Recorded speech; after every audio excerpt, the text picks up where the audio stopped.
सुख आ रहे कहां से? सुख आपके अंदर है। सत और चित्त और आनंद स्वरूप महापुरुष और शास्त्र का हर एक व्यक्ति,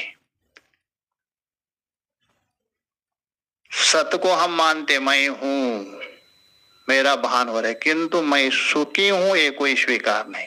महाराज मैं दुखी हूं। वो जो सत है, चित्त है, आनंद है, आनंद कहिए, सुख कहिए, वो प्रकट तभी होता है कोई अनुकूल वस्तु मिलने पर। हमारे अंदर वृत्ति अनेक बनती है। वृत्ति का मतलब चिंतन, बैठे बैठे हम सोच रहे, ये वृत्ति है।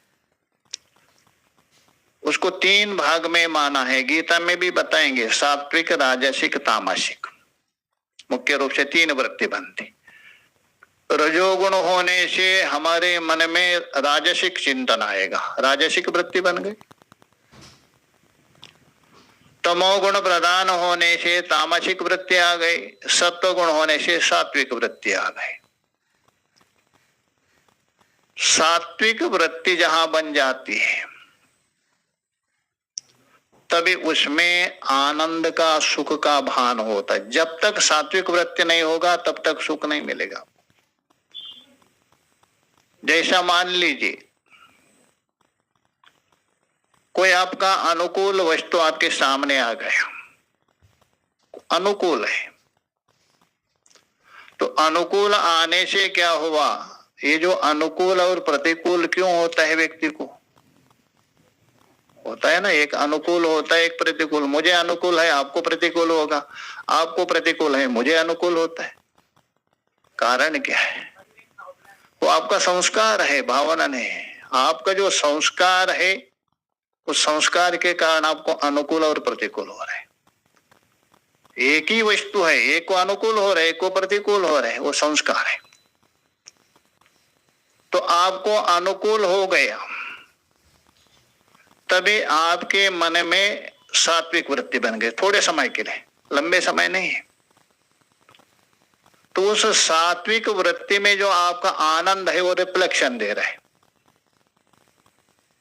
सात्विक, जैसा मान लीजिए दर्पण है, आईना,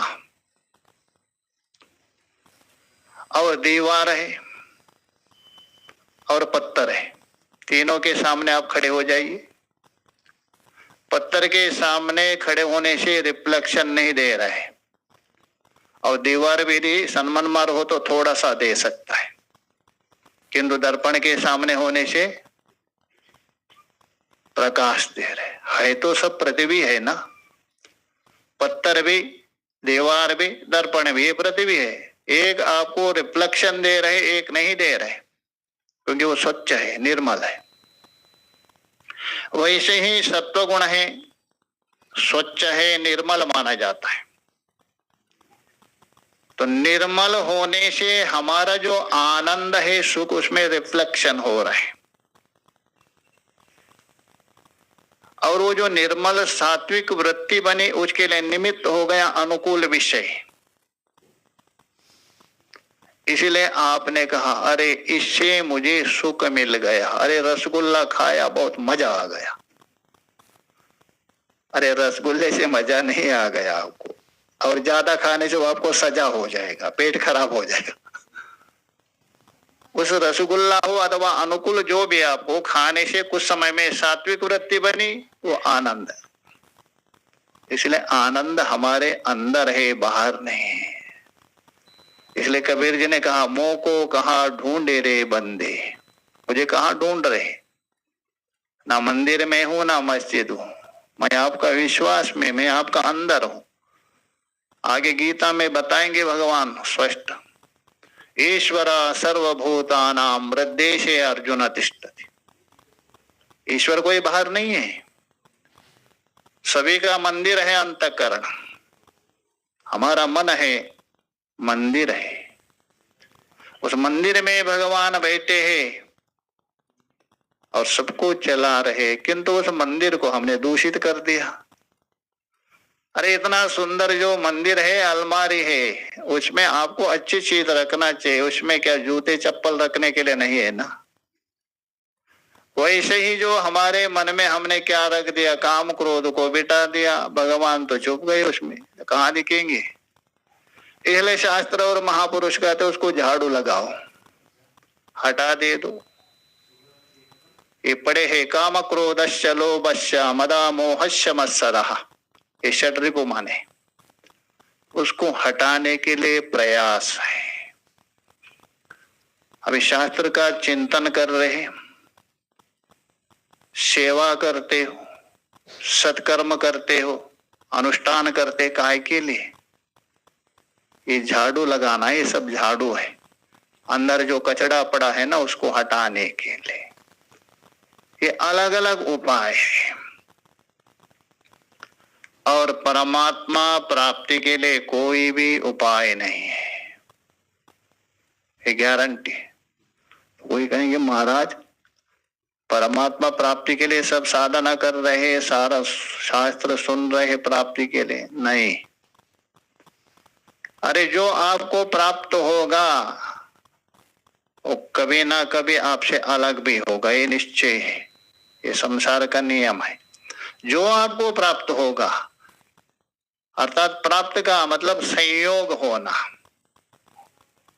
आपके पास नहीं था पहले तो आपको मिल गया, वो भी जुड़ जाएगा, ये नियम है। किंतु परमात्मा तो पहले से है, किंतु हम भूल गए। भूले क्यों?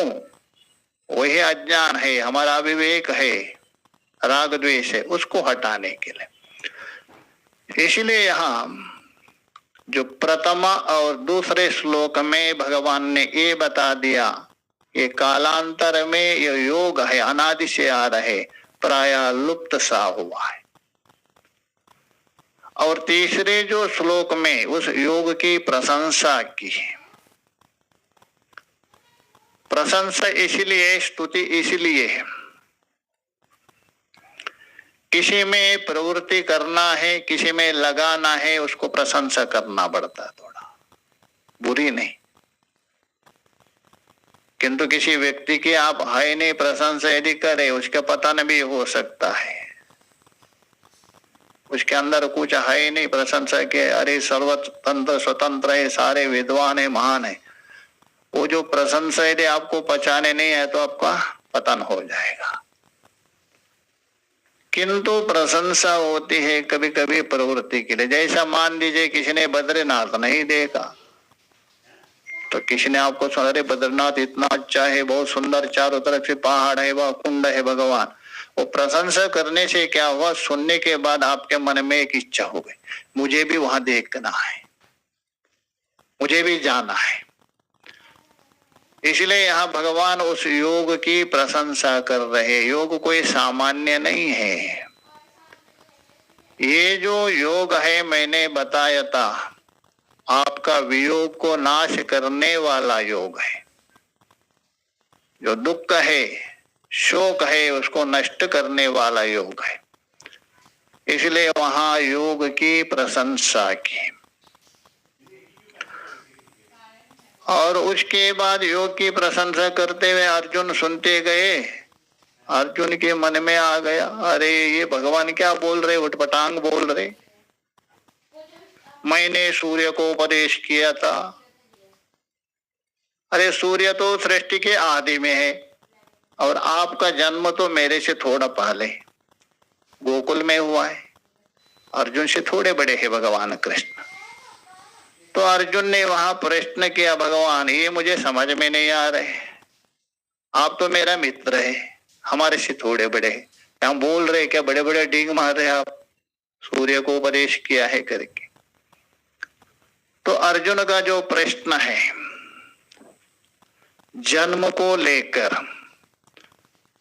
तभी भगवान ने समझा दिया उसको, मेरा जो जन्म है और आपका जन्म है, दोनों का बहुत जन्म हो गए, किंतु अंतर ये है मैं अपने जन्म को जानता हूं, क्योंकि मेरा जन्म है अलौकिक है, दिव्य है, मैं जानता हूं। किंतु आप नहीं पहचानते। और जन्म को अलौकिकता बता दिया। तो उसके बाद वहां भगवान ने ये बता दिया मैं जन्म क्यों लेता हूं, अवतार क्यों लेता हूं, किस समय में अवतार लेता हूं। अवतार लेने का समय बता दिया और उस अवतार लेने का कारण भी बता दिया, समय भी बता दिया और कारण भी बता दिया। यदा यदा हे धर्मस्य ग्लानिर्भवति करके कारण भी बता दिया। और उसके बाद भगवान का जो कर्म है वो दिव्यता बता दिया। भगवान का कर्म हमारे जैसा कर्म ना समझे। हमारा जो कर्म है वो राग द्वेष से मिश्रित है। जो भी हम कर्म करते हैं कुछ ना कुछ कामना से युक्त है, किंतु भगवान के अंदर कोई कामना नहीं। श्रुति बोल रहे हैं आप तक कामस्य का स्प्रेह,